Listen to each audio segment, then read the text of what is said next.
There is nothing more painful than being hurt by someone who never says they're sorry.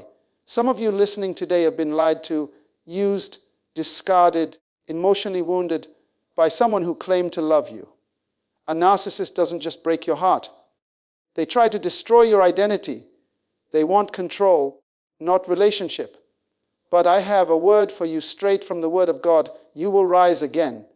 And when you rise, it will not be through revenge, but through redemption. Stay with me until the end of this message, because by the time we're finished, you'll know not just how to heal, but how to live in a way that makes every evil intention backfire. You will see how God turns your suffering into a testimony. You will understand that regret doesn't come when you fight back. It comes when you walk forward, and God walks with you. The narcissist told you that you weren't good enough. They made you question your worth. But Psalm 139:14 says, I praise you because I am fearfully and wonderfully made. That is who you are.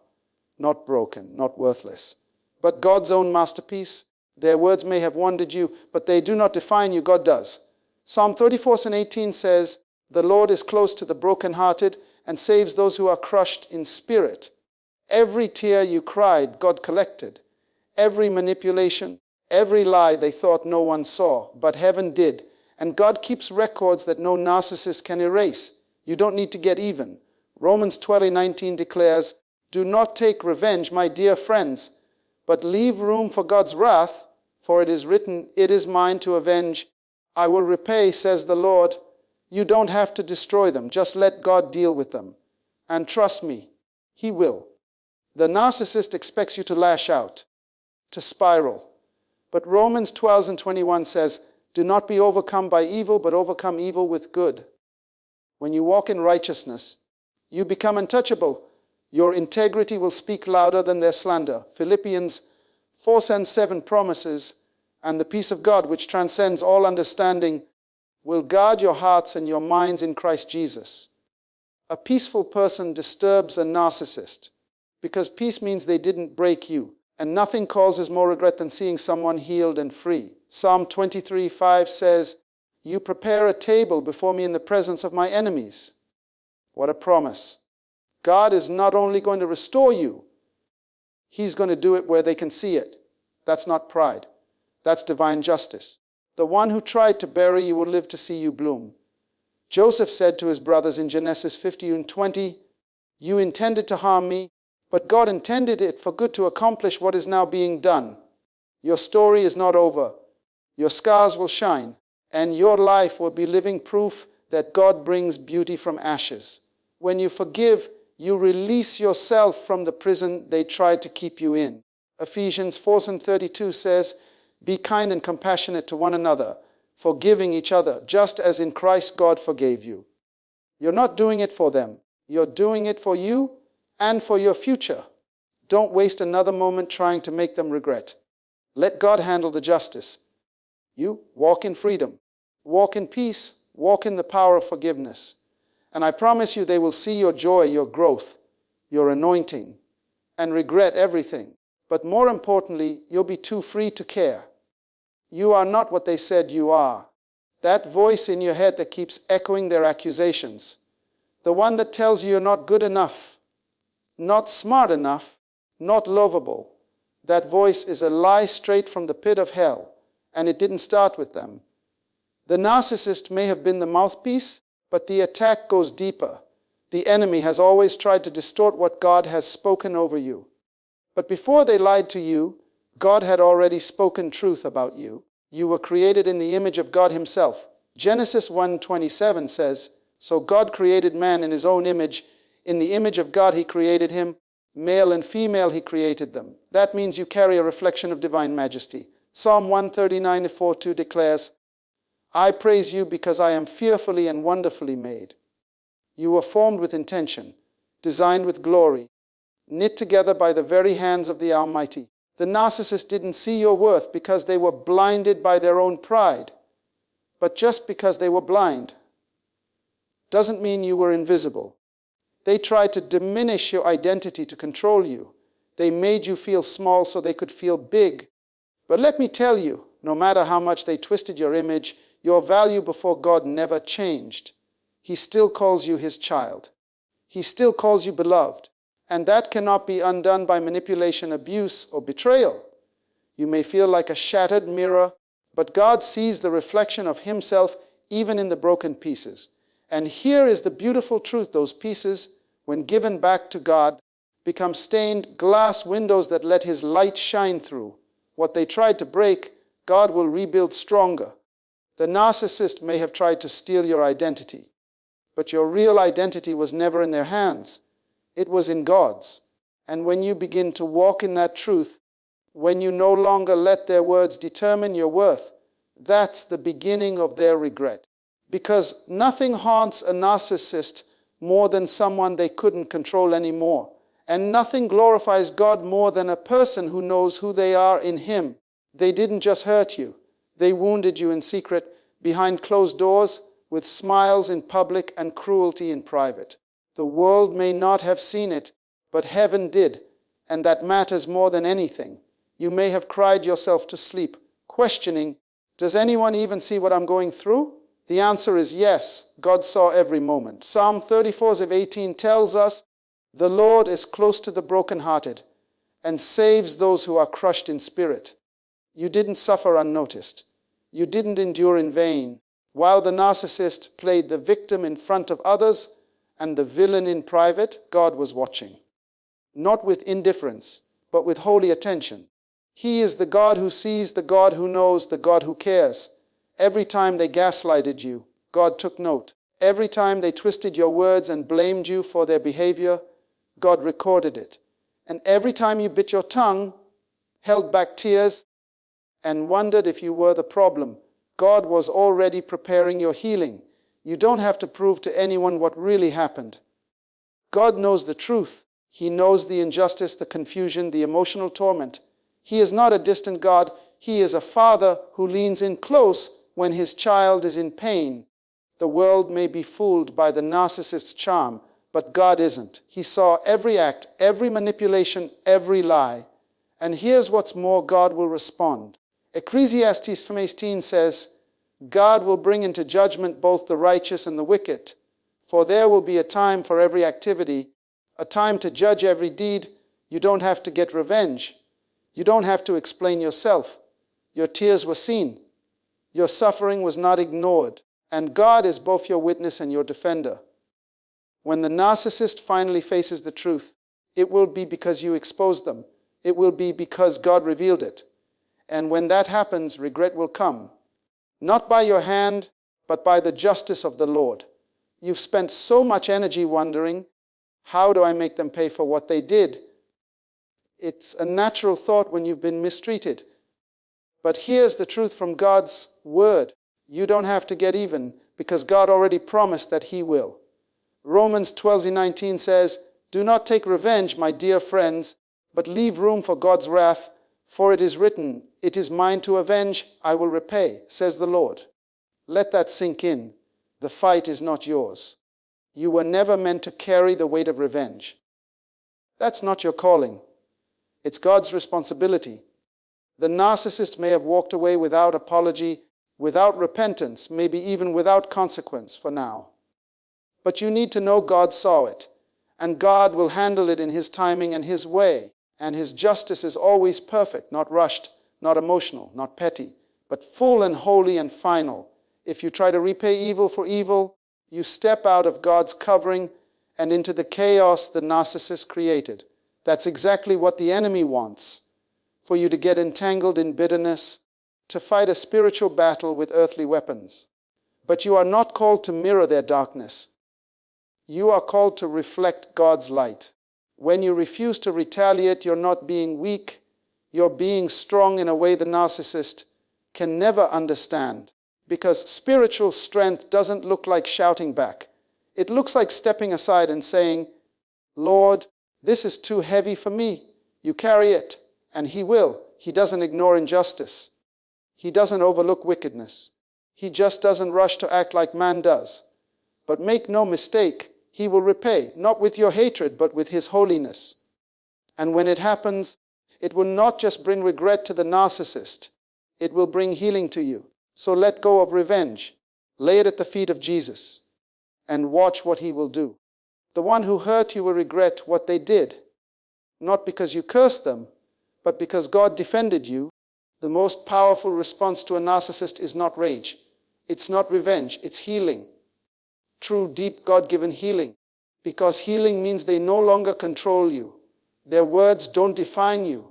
Their absence doesn't shake you. Their approval is no longer your fuel. When you begin to heal, they begin to lose. And the more whole you become in Christ, the more they regret ever trying to break you. Isaiah 16:3 says, God will give you a crown of beauty instead of ashes, the oil of joy instead of mourning, and a garment of praise instead of a spirit of despair. That means you don't stay in the pit they threw you in. You rise. Not through your own strength, but through the power of the Holy Spirit. You begin to rebuild not your old self, but your God-called self. The narcissist wanted you confused, desperate for affirmation, endlessly apologizing. But when God begins to restore your soul, the fog clears. Your discernment sharpens. Your heart grows stronger. And instead of reacting to their games, you rise above them. That's when the tables turn, because narcissists feed off control. And healing is the refusal to be controlled. You see, when Jesus healed the lame, the blind, the broken, he didn't just fix bodies. He restored identity. That's what he wants to do with you. He wants to heal not just what happened to you, but what started growing inside you because of it. That silence, that fear of never being enough. He is uprooting all of it. And when you walk in healing, you walk in peace. That's something a narcissist cannot imitate, cannot fake, and cannot destroy. They regret losing people they can no longer manipulate. But you're not here for their regret. You're here for God's restoration. And when you let God heal you completely, that's when the regret hits hardest, not because you sought to punish them, but because you chose to be free. You don't need to prove your worth, not to anyone, because your value was settled at the cross. While the narcissist made you feel disposable, replaceable, small, God sent his only son to die for you. That's not a small value. That's not someone who's easy to throw away. That's the highest price ever paid for anything in the history of creation. And it was paid for you. 1 Corinthians 6:20 says, you were bought at a price. Therefore, honor God with your bodies. That means your worth isn't determined by who left you, lied to you, or tried to label you. Your worth is determined by the one who formed you, fought for you, and filled you with purpose. And that's something a narcissist will never understand, because they build their identity by tearing others down, while God builds your identity by lifting you up. The narcissist wanted you to chase their validation, to beg for scraps of kindness. But when you know your value in Christ, you stop chasing and you start walking in confidence, in truth, in dignity. They can't handle that because they only feel powerful when others feel small. But you're no longer playing by their rules. You're standing on God's truth. And when you walk away from needing their approval, something shifts. You begin to glow with the peace of someone who doesn't need to perform to be loved. You begin to live with the boldness of someone who knows they belong to the King. That's the kind of strength that makes a narcissist regret ever trying to diminish you. Because the more you realize your worth, the more powerless they become. Let them wonder it. But you walk in the value God has already placed on you. It's eternal, it's unshakable, and it's not up for negotiation. Silence is not weakness. It is strategy. When you stop reacting to a narcissist, you strip them of their favorite weapon, your attention. Narcissists feed off reactions. They thrive on confusion, drama, emotional chaos. But when you respond with silence and peace, rooted in the Holy Spirit, it confuses them, because suddenly their tactics don't work anymore. Proverbs 2:60G4 says, do not answer a fool according to his folly, or yourself will be just like him. That means there is strength in choosing not to engage. You are not obligated to fight every insult, correct every lie, or explain your side to people who are committed to misunderstanding you. You are not called to win debates. You are called to walk in truth. The narcissist wanted control over your emotions, your thoughts, your peace. But when you stop giving them access, they lose that power. And your silence becomes louder than any argument could ever be. It says, I'm done playing your game. I know who I am now, and I refuse to let you take any more of my peace. Jesus himself, when falsely accused, stood silent before his accusers. Not because he didn't have power, but because he didn't need to prove it. You don't need to explain yourself to someone whose mind is already made up. Let your silence speak. Let your healing speak. Let your peace speak. And the narcissist, they will begin to notice the absence of your attention. They will feel the emptiness where your reactions used to be. That is when regret starts to grow. Not because you yelled, cried, or begged, but because you stopped responding altogether. And in your silence, God speaks louder than ever. The narcissist wanted you to stay stuck in confusion, in cycles of apology, in the same emotional prison where they held the keys. But when you choose growth, when you start to walk in your God-given purpose, that's when regret pierces their heart like nothing else ever could. Because you are becoming everything they said you could never be. And you're doing it without them. Philippians 1:6 says, He who began good work in, you will carry it on to completion until the day of Christ Jesus. That means your story is not over. The pain they caused was not the end. It may have been a chapter, but God is writing a new one. One of healing, strength, and destiny. A growth doesn't happen all at once. Sometimes it begins in the quiet, when you decide to forgive even when it's hard, to worship when you feel weary, and to pray instead of retaliate. And little by little, the chains fall off. Your mind clears. Your spirit lifts. You begin to dream again. You begin to build again. That's what the narcissist never wanted to see. You thriving. They may have tried to keep you small, dependent, afraid. But the more you grow, the more it continues. And the more you shine, the more they regret ever trying to dim your light. Because growth is undeniable. You don't need to make announcements. Your life will become the evidence. Your peace will become the proof. Your fruit will speak for you. And as you grow, remember you're not just rising from something. You're rising for something. You are called, chosen, and equipped. And when you walk boldly in that calling, you silence every lie the narcissist ever told you. That is your victory. That is your revenge. And that is their regret. The greatest regret a narcissist will ever feel is when they realize, too late, that they lost someone who was covered by God. Someone who loved deeply, forgave often, gave second chances, and stayed longer than they should have, not out of weakness, but out of hope. But when that kind of heart walks away, not with bitterness, but with peace, that's when the narcissist begins to understand the weight of what they've lost. In Psalm 10:15 says, Do not touch my anointed ones, do my prophets no harm. You were not just another person in their life. You were God's anointed. They mishandled a vessel of the Holy Spirit. They played games with someone chosen. And when you finally walk away into the healing and destiny God has for you, their regret isn't just personal. It's spiritual. You see, when someone mistreats a child of God, they don't just lose your presence. They lose God's favor attached to it. What they thought was control was actually grace covering them because of you. What they thought was manipulation was really mercy God extended through your patience. And when that's gone, the void is undeniable.